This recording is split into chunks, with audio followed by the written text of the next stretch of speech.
Hi, this is Katrina from Archery Pro, and I'm going to be talking to you about the differences between a recurve, a longbow, and a compound.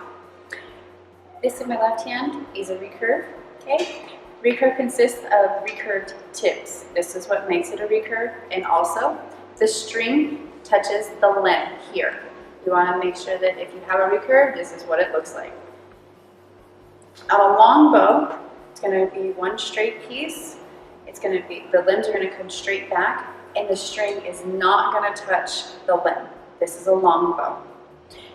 Main differences between this is a longbow when shot is if you are holding a 40-pound draw, you're pulling 40 pounds completely. With a recurve, if you're holding 40 pounds, you are actually only pulling about 35 pounds. There's 5 pounds that those recurve tips give you. It's kind of a forgiveness. Then with a compound is much more technical, much more different. This one is going to be a lot heavier. It's going to have a lot more feet per second than the recurve or the longbow.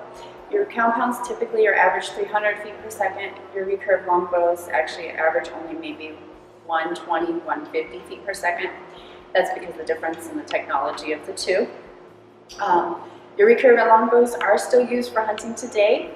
Not very many people use them. These are mainly used for competition or just recreational use, just to shoot arrows. Compound is where you get into more of your technical, more competitive people, and also hunting at longer distances. Compound bow can be shot up to 100 yards or even more. When you're looking to buy, you want to make sure that you try out your recurve compounds to figure out which pound you actually need. When you're hunting, you need a higher poundage because you need to have enough force to be able to shoot an animal and not just wound it, but actually kill the animal. When you're shooting a recurve and you're just shooting for competition, you can have a lower pound and a comfortable weight for you.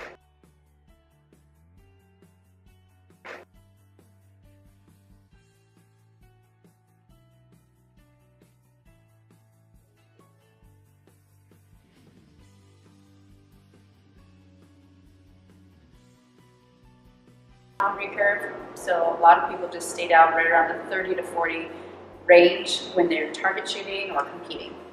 In a compound bows actually go up to 80 pounds. Typically the average compound bow is only about 70 pounds. When choosing a compound bow, there's many different varieties out there. You want to make sure that you can draw the compound bow, and also a difference with the compound is once you draw it all the way back, it actually just releases and it sets there, so you can just set in that mode for a long time. When drawing the bow, you always are drawing about 3/4 of the weight, and then when it's setting, you're only drawing about 1/4 of the weight. When choosing a compound, you always want to make sure that you draw the bows first. Don't just go out and say, I want a 50-pound bow, because you may not be able to draw it. Now, you can go out and go talk to a retailer and find out which bow is the perfect bow for you.